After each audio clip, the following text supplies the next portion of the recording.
Hallo miteinander, I'm Gish86, and this is Touhou Koukishin. Last time, we became arbitrarily exploited for labor, a practice that has to be illegal even by Gensokyo's low standards. Sakuya has now become Hell's handywoman, with the menial task of setting a tipped-over cauldron straight. Despite our best intentions, Hell's residents are hostile to us, so we are going to have to fight our way to our duty. Honestly though, if we could earn our $0 paycheck in peace, where would the fun be? That's not what the game is about. Alright, the Hell of Blazing Fires. Now, I would be lying if I said I count this among my favorite stages. It is simply too oppressive and dreadful a place. I mean, would you go here on holiday? Didn't think so. But you know, Hell doesn't want to be liked by you. Despite this ugly character, there are still some things about it that I genuinely admire. For example, there is a unique graphical effect to this area. A special filter that makes it seem like the air is billowing, as if wavering with heat. It looks all around sweet in my opinion.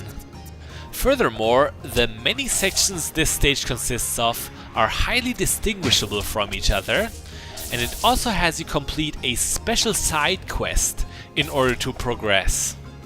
In the past, all we really had to do in a stage was to get from start to finish. Not this time. We need to take our time to explore to accomplish this special mystery mission. Just so you know, it has nothing to do with the tipped over cauldron. It is also something you would never expect Sakuya to have any interest in doing. You will understand that over time. Now, the new section we have just arrived at can be seen as a main hub. Many passageways connect to it, like this one right here. Many of these caves are optional, so is this one. It is only a small bonus area, but it does hold something special. A brand new enemy type. You can already see it shyly lurking around the edges. It is a skull chariot. Hello you! Well, that was kind of a rude greeting. Their speedy charge attack is their most obnoxious ability in my opinion, but as you briefly saw, they can also breathe fire. As vicious as those guys are, I still find it super refreshing to see some enemy variety after so long. I don't think we've met anything between this and the red flower fairies. At least I can't think of anything right now. The skull chariots will become pretty common from here on out. When we meet some more of them, maybe we'll be able to make a little more sense out of their general behavior. They're really not too bad if you know how to handle them.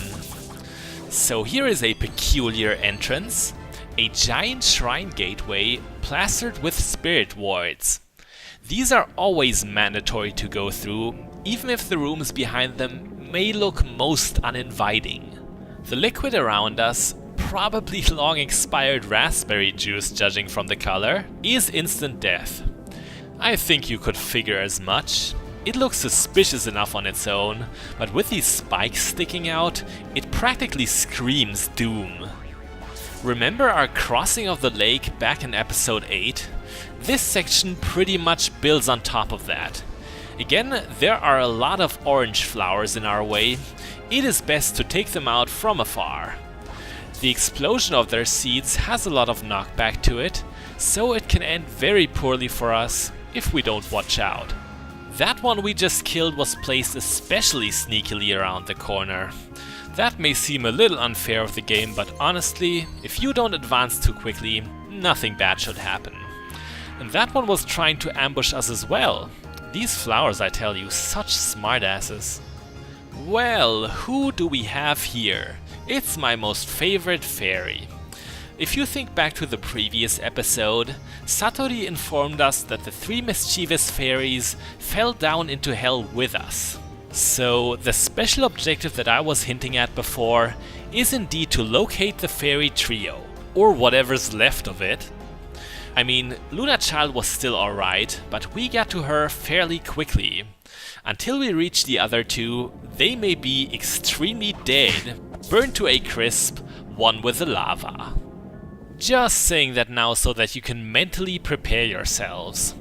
So, in here are 2 more skull chariots, and again, that is not how you ideally fight them. Even though it looked like it didn't work here, a well-timed jump will get you over their charge attack. It's not even especially hard to do. Oh well, I'm pretty sure I'll be able to give you a proper display on what to do against them one day. Not much else in here except that one Kotetsu we found. Kotetsus are weaker versions of Masamunes by so much that you'll likely never ever put one on.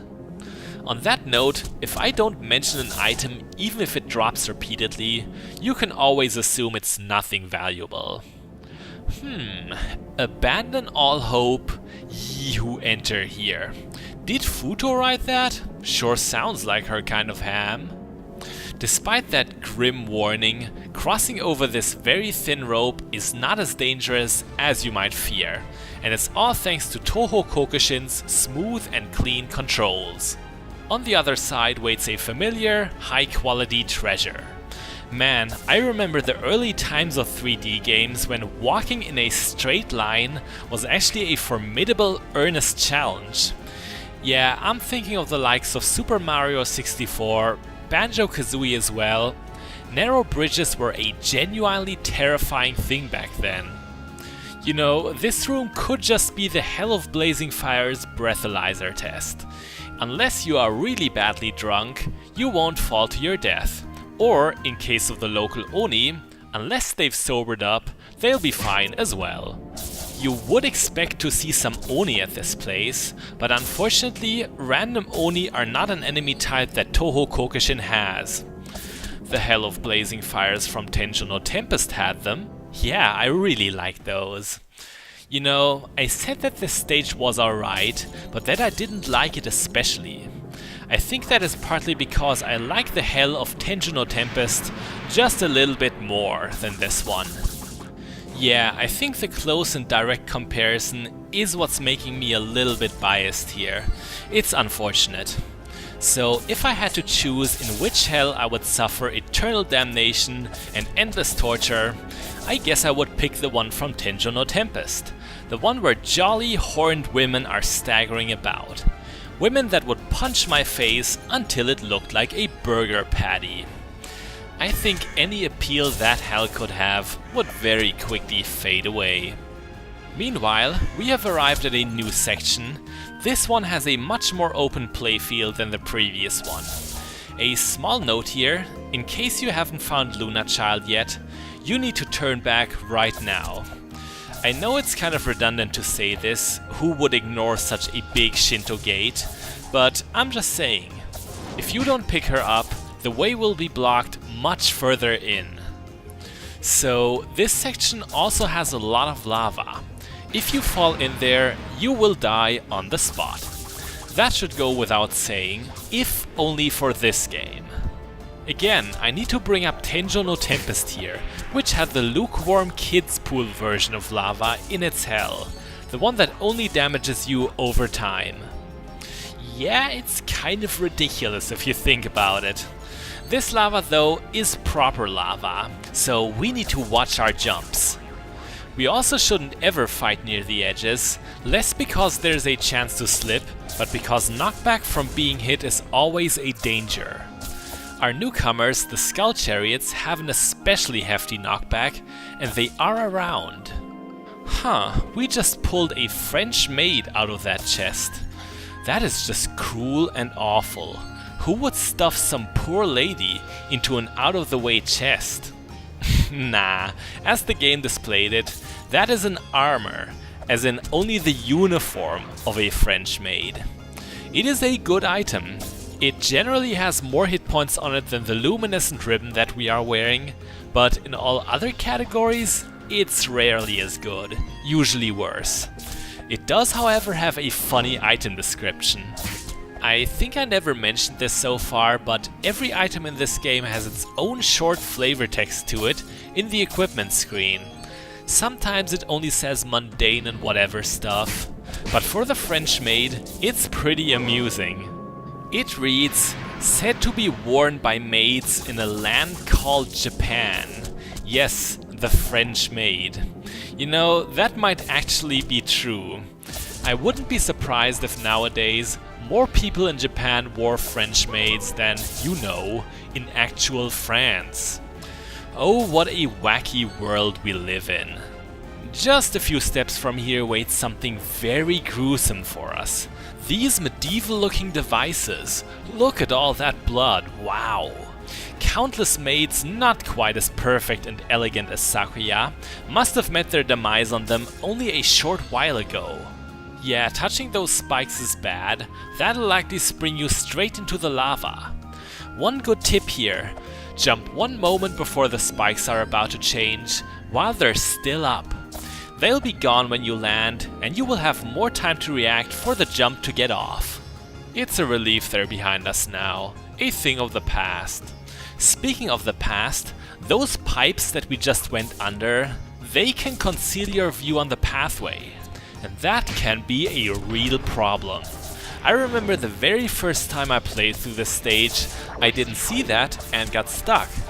That had me utterly confused for a bit. So I stumbled about. It is the mandatory way to go, you have to find that. Looks like we've barged into a big nest of enemies here. But lots of opposition also means lots of experience, enough for us to reach level 34. You might have noticed that level ups haven't been coming quite as easy as much earlier in the Let's Play. Level up thresholds will make huge leaps starting at around the 30, and the one for level 35 is especially big.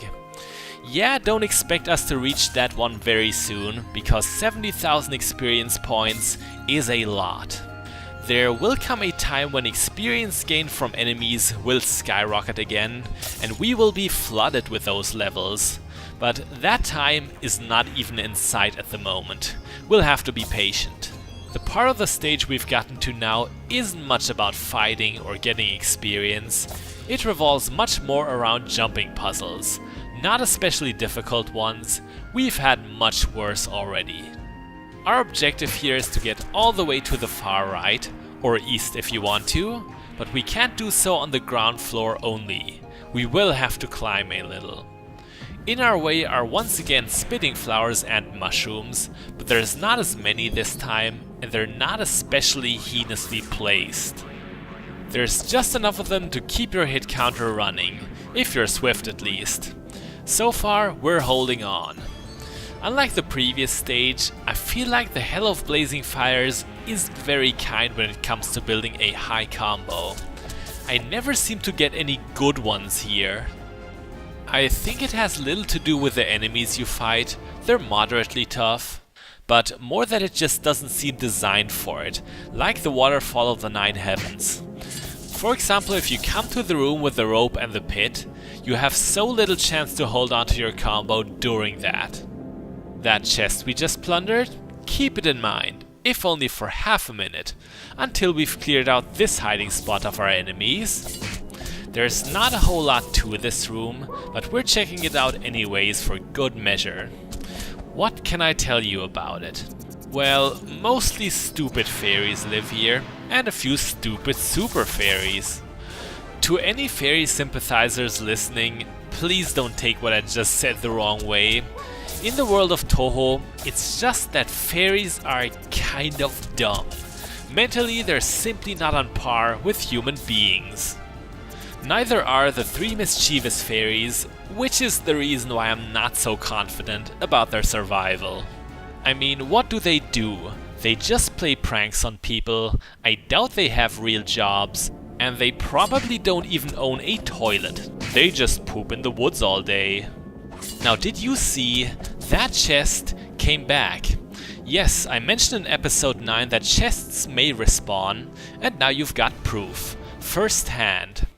I'm not sure to what extent you can exploit that, but possibly very excessively. Oh, this is so nice. We've got another pseudo 2D section at our hands, and this one is very innovative. You have to make your way across and not get pushed to the abyss by the moving blocks. It's not hard at all, simply pleasant and fun. But I've got some bad news for you here. This 2D section, very final one of the game ever. And it's so short too. It's all Star Sapphire's fault. Couldn't you have hid further down the path? At least we have her with us now, bringing us up to 2 of the 3 fairies. Luckily, she also wasn't a charred, smoking lump of flesh, so our day could indeed be much worse. Moving on, there's another entrance here, but it's blocked by thick iron bars. I'm not sure how you get in there, I'm not even sure if you can get in there. There is always the possibility that that was content Ankakespa cut at the last minute. Finally, that is more representative of how you fight skull chariots. Once you've lured them and jumped over their initial charge, you've got ample time to counter them. Best with a skill, ideally with a ranged one, so that you're not too close once they start their fire breath. Skull chariots aren't too durable, they'll fall quickly to your attacks once you've got them fooled and disoriented. There was one mistake that I often did against them when I was less experienced with the game, and that was on their charge attack, I would leap forward towards them. Now the reason why you want to avoid doing that is because right after missing you the first time, the chariots will try to do a U-turn, and that can still reach you. But if you do a simple unmoving hop over them, the U-turn they would have to make is too tight, and it just won't be enough. I think that sounded very complicated. Maybe I should make a diagram of what I just explained and put it into the forums. But is it really worth it? No, because right here is a textbook example of what I meant. That's exactly how you do it. Just try and mimic that, and the skull chariots won't be nearly as terrifying as they boast with their scary appearance. Well, looks like we found a high-frequency oscillating blade. That sounds very promising, and so sciencey. From the item description, you can imagine it to be like a vibroblade, something straight out of Star Wars. They have pretty high critical chance and power, but overall may not be as strong, although close, to our Serpent's Fang. Oh, now get ready for a really notorious room. Past the 3rd shrine gate waits this deadly gauntlet. I have taken many hot lava baths in here, and you will soon understand what's so tricky and dangerous about it. I would in fact nominate what's coming up to be the most challenging jumping puzzle in the whole game. It's very rough. There are a few in post-game that are just about as vicious. If I didn't know any better, I would say Sakuya Jones is having her last crusade at the Temple of Doom. Yes, those blades are bad news. They already hurt a lot on contact, but even worse, you can get hung up on them or propelled to somewhere. Whatever happens, you'll likely take a dive in the lava. There's more trouble ahead. The big cubes from Star Sapphire's room are back. This time they are only used for platforming. Be careful though, they will try to trip you up. Whenever they rise all the way up, the inertia from stopping will force a very short bounce on your character. If you try to jump at that very moment, that little bounce may override your regular good jump, and you may walk straight off the edge as a result. And here's the big one. Blades coming from all directions. I have died a lot here in the past, mostly because I tend to hesitate in front of the first vertically spinning blades. Thinking I'm safe there, only to be blindsided from behind. Yes, the blades still reach all the way to there. Fun times. Sometimes during this section, there will be forks in the road. Eventually, all paths will meet up again, but some may be riskier to take than others. Did you see how we slowly backed away from the path to the right? Yeah, after seeing it briefly I said, no thanks. We avoided getting sliced and even found a healthy sunny milk. Yeah, of course I knew from the very start that none of the fairies would be dead. Please excuse me for teasing you like that. That Sakuya would come to the rescue of her former enemies is kind of endearing, wouldn't you say? But actually, Sakuya is not as heroic here as you might think. She has a secret, slightly underhanded motive. Sunny let something very incriminating slip after the previous boss fight, and somehow that may become relevant again. Seeing this conversation also means something in hell has changed. Once we leave this room, we will find out that the lava flow to the left is completely gone, dried up in an instant. That is kind of weird and random, but as long as the game mechanics work in our favor, we really shouldn't complain. There's very little left to the stage now, we're almost at its end. Now, was there something hidden to the left here? Nope, sorry, my mistake. I have trouble remembering everything about this one. As so often before, it is once again time for some minor off-screen adjustments. And now we can press onward. Well, this looks ominous. I don't think I even have to tell you that now, do I? But this is not where we'll be facing the boss. Instead, this is the Underground Geyser Control Center, an area well known from Touhou 12.3. Again, it is most commonly linked to the Hell Raven standing right before us, Utsuho Ryuji. Satori had told us that we should remind Utsuho, also nicknamed Oku, about fixing the cauldron, as she is very forgetful. That is a very diplomatic way to describe Oku. I'm impressed. Unlike Satori, most fans just call her a bird brain. It seems like getting her cooperation won't be so easy, as she tells us a green lady, possibly the Wind Priestess Sanae, is scheming against Remilia and has told Oku to assault Our Lady. Since the young mistress's enemies are also our enemies, it looks like we'll have to defend ourselves. So, for the longest time, Oku gave me so much trouble. She was at least as annoying as Alice to me, but in preparation for the Let's Play, I think I've gotten much more used to her, and she's not as bad anymore. She behaves very aggressively with powerful and sudden attacks, the most problematic of those being definitely her high-speed tackle. This one right here. Think of what the Skull Chariots do, except even cheaper. Oku also has a bunch of fancy spell cards, but in my opinion it's her more common moves that make her so tricky. Just like Moko, one of her spell cards constantly pulls you towards her. Those are pretty rare. It's the one she used at the very start of the battle, and wouldn't you know it, here it is again. See how weirdly we're moving? What tips can I give you to make this fight a little easier? Well, since Oku is so aggressive, it's best to stay on the defense until you get a clear chance for a counter. It really helps to know for this that Oku's attack patterns tend to come in sets of 3. These patterns end with Oku's high-speed tackle, her shooting a nuclear sun, or that lasting energy beam we just saw. Do not try to land hits while these patterns are underway. Always be patient. The safest time to retaliate will always be after that third attack, especially if it's the lasting beam. That one leaves her so wide open. And it is done. Even though the fight went well for us, I am miffed about something. Oku has another special attack that she refused to show us even once. It is a very powerful one too, one that I barely ever avoid, so I guess we were lucky in a sense? Kind of, but I hate the thought of you missing any content.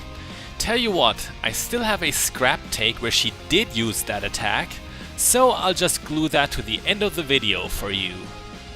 Back on track now, Oku shows us the elevator to escape from hell, but instead we take it to somewhere that may be considered even worse.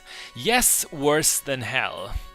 You can tell as much by the terrified reaction of our fairy friends. Even most demons aren't brave enough to come here. You will find out what place it is and why we set foot there next time. Now let's look at what I've promised you. I call the attack the Jump Rope Laser. I don't think it's hard to see why. You need some fine reflexes for it and a good sense of rhythm. And with that, I'm Gish86, this was Touhou Koukishin, and next time, someone who understands people just a little too well. Bis bald!